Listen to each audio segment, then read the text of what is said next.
Corona महामारी से पूरा विश्व जूझ रहा है। यूँ तो कोरोना काल में सभी सेक्टर प्रभावित रहे हैं, लेकिन अगर हम बात करें शिक्षा जगत की तो सबसे ज़्यादा प्रतिकूल असर अगर देखने को मिला है तो वो एजुकेशन सिस्टम पे पड़ा है। और इन सब के बीच अगर प्राइवेट स्कूलों की अगर हम बात करें तो 15 महीने होने को है और 15 महीने से ये तमाम जो स्कूल हैं वो बंद हैं। हम दूसरी लहर में चल रहे हैं और तीसरी लहर की भी चर्चा है और संभावना व्यक्त की जा रही है कि तीसरी लहर भी आएगी ही, और इसमें कहा जो जा रहा है कि वो बच्चे प्रभावित होंगे।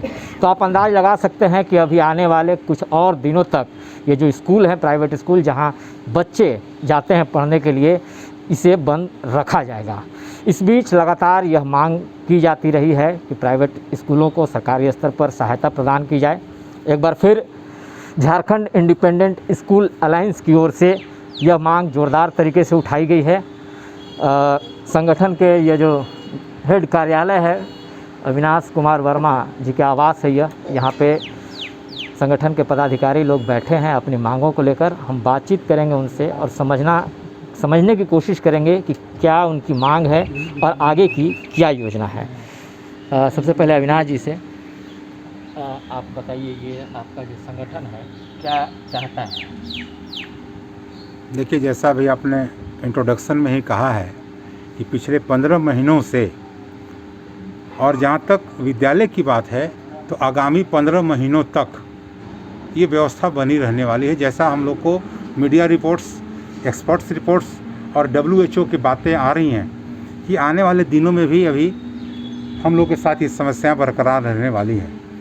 और पिछले 15 महीनों से हम लोग अभी तक अपने घर के चीज़ों को, FD को तोड़ करके, पासबुक तोड़ करके, ले करके, कर्ज करके हमारे लोग अपने शिक्षकों को, अपने ड्राइवर खलासी को किसी तरह भवन का किराया दे करके अपने आप को ज़िंदा रखे हैं। लेकिन अब त्राहिमाम हो गया। अब हम लोग के पास कोई उपाय नहीं है, बगैर आर्थिक सहायता के, बगैर सरकारी सहयोग के, बगैर एक आर्थिक पैकेज के निजी विद्यालय को, गैर मान्यता प्राप्त निजी विद्यालय को बचाना अब मुश्किल है। और हमसे जुड़े वो हज़ारों शिक्षक शिक्षिकाएँ और लाखों बच्चे आज हाशिए पर हैं, इनको देखने वाला कोई नहीं है। तो और हम लोग थक गए, हर एक काम करके थक गए। जिले में DSC से लेकर के इस राज्य के शिक्षा मंत्री तक और देश के प्रधानमंत्री नरेंद्र मोदी जी तक, राज्यपाल महोदया तक हमने अपनी बातों को पत्र के माध्यम से पहुंचाने का काम किया है। व्यक्तिगत स्तर पर मिल करके भी राज्य के मंत्रियों से, पदाधिकारियों से अपनी बातों को, अपनी पीड़ा को हम लोगों ने रखने का काम किया है। लेकिन आज तक किसी का ध्यान हम लोगों पर नहीं है। और अब हम लोग उनके ध्यान को आकृष्ट कराने की ओर से हम लोग आज उपवास के तहत पूरे राज्य में, हमारी संस्था से जुड़े तमाम लोग, शिक्षक शिक्षिकाएं भी, आज हम लोग उपवास पर आज बैठे हैं।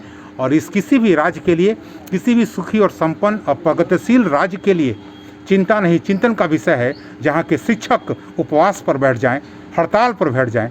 और आज उसी के निमित्त हम लोग बैठे हैं कि सरकार का ध्यान हमारी ओर आकर्षित।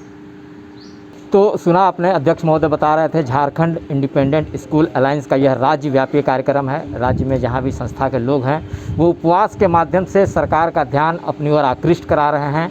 और निश्चित तौर पे स्कूलों की जो स्थिति है, स्कूल से जुड़े हुए जो तमाम लोग हैं, चाहे वह शिक्षकेतर कर्मचारी हो या नॉन टीचिंग स्टाफ हो, वो तमाम लोग इस परेशानी से जूझ रहे हैं। इस परिस्थिति में सरकार को आगे आना चाहिए, कोई ठोस निर्णय भी लेने की ज़रूरत है ताकि स्कूल नियमित रूप से आगे भी चलता रहे और बच्चों का भविष्य बना रहे। हमारे साथ डिस्ट्रिक्ट कोऑर्डिनेटर अजय श्रीवास्तव भी हैं, हम उनसे भी समझने की कोशिश करेंगे कि यह जो मांग बहुत पहले से भी उठाई जाती रही है, आप लोगों ने जिला स्तर पर भी प्रयास किया है, क्या लगता है सरकार से क्या उम्मीद है आप लोगों को? हमें उम्मीद लगता है कि सरकार हमारी बातों पर ज़रूर ध्यान देगी, क्योंकि हम लोग भी अगर स्कूल चलाते हैं तो शिक्षक, कर्मचारी, वहाँ के जितने भी स्टाफ हैं वो हमसे एक उम्मीद रखे हैं। और अब हमारी उम्मीद अब समाप्त हो चुकी है। तो अपनी उम्मीद को बरकरार रखने के लिए हम यहाँ के मुख्यमंत्रियों से आग्रह करते हैं, मुख्यमंत्री जैसे कि हमारी आर्थिक इश्यू ज़रूर समझे, ताकि हम लोग कम से कम हम अपने शिक्षकों को खून ना देख, पानी तो दे के जिंदा रख सकें। मेरा यही उनसे आग्रह है कि हमारी बातों को माने और हमें राहत पैकेज ज़रूर प्रदान करें। हमारे साथ संस्था के जिला संयोजक विनोद मिश्रा सर भी हैं, वो भी आज उपवास कार्यक्रम में बैठे हैं। सर, क्या मांग है और क्या उम्मीदें हैं सरकार से? आज हम लोग जिसा के तत्वावधान में प्रदेश अध्यक्ष अविनाश वर्मा जी के अध्यक्षता में भूख हड़ताल पर बैठे हुए हैं। हम लोग का मांग है जो राज्य स्तर पर है, सारे राज्य के गैर मान्यता प्राप्त निजी विद्यालय के शिक्षक शिक्षिकाएँ संचालकगण हम सभी आज भूख हड़ताल पर बैठे हुए हैं। हम लोग का मांग है कि विद्यालय को आर्थिक पैकेज दिया जाए, क्योंकि 15 महीना बीत गए, अब हम लोग के पास आशा नहीं है, हम लोग निराशा की ओर हैं कि कब विद्यालय खुलेगा नहीं खुलेगा इसकी भी अभी गारंटी नहीं है। कोविड-19 के चलते विद्यालय के शिक्षक हमारे यहाँ के वैसे हैं या हमारे यहाँ के अभिभावक वैसे हैं, मध्यम वर्ग के हैं, निम्न वर्ग के हैं, जो कि मोबाइल से ऑनलाइन पढ़ाई नहीं कर पाते हैं। अगर हम लोग जोड़ना भी चाहें तो अगर हर वर्ग में अगर 40 बच्चे 30 बच्चे हैं तो 2 बच्चे 1 बच्चे जुड़ सकते हैं, तो उन लोग को पढ़ाना संभव है नहीं। तो इसकी स्थिति ऐसे हो जा रही है कि विद्यालय का मकान भाड़ा नहीं दे पा रहे हैं, टीचर को पैसा नहीं दे पा रहे हैं, नॉन टीचिंग स्टाफ किसी को भी पेमेंट नहीं मिल पा रहा है। पहले किसी तरह से हम लोग 2-4 महीना तक उसको चलाए, टीचर को कुछ दे करके उन लोग को किसी तरह ही रखे, लेकिन अब तो कोचिंग भी बंद है, उनका ट्यूशन भी बंद है, इसलिए उसकी स्थिति बहुत दयनीय हो गई है। उनकी स्थिति माली हालत हो गई है, परिवार चलाना उन लोगों को मुश्किल हो जा रहा है। अब हम लोग को खुद समझ में नहीं आ पा रहा है कि आगे हम लोग क्या डिसीजन लें, क्योंकि मकान रेंट पर है, मकान मालिक मान नहीं रहा है। आशा से निराशा वो भी हो गया है कि 15 महीना बीत गया, अभी तक आपने मकान भाड़ा नहीं दिया।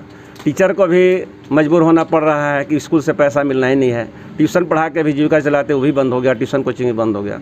तो उन लोग की स्थिति भी बिल्कुल दयनीय हो गई, उन लोग को चलाना मुश्किल हो जा रहा है, परिवार नहीं चला पा रहे हैं। अब हम लोग भी नहीं समझ पा रहे हैं क्या करें। अतः इस तरह से सरकार को ध्यान आकृष्ट कराने चाह रहे हैं कि हम लोग को कुछ आर्थिक मदद दिया जाए।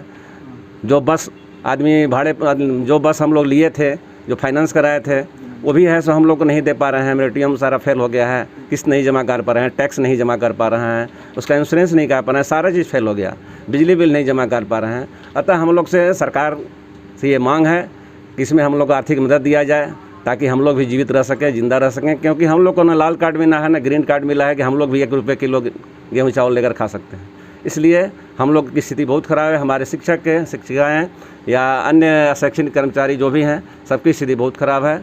इसमें सरकार हमें मदद करे, यही हमारी मांग है सरकार से।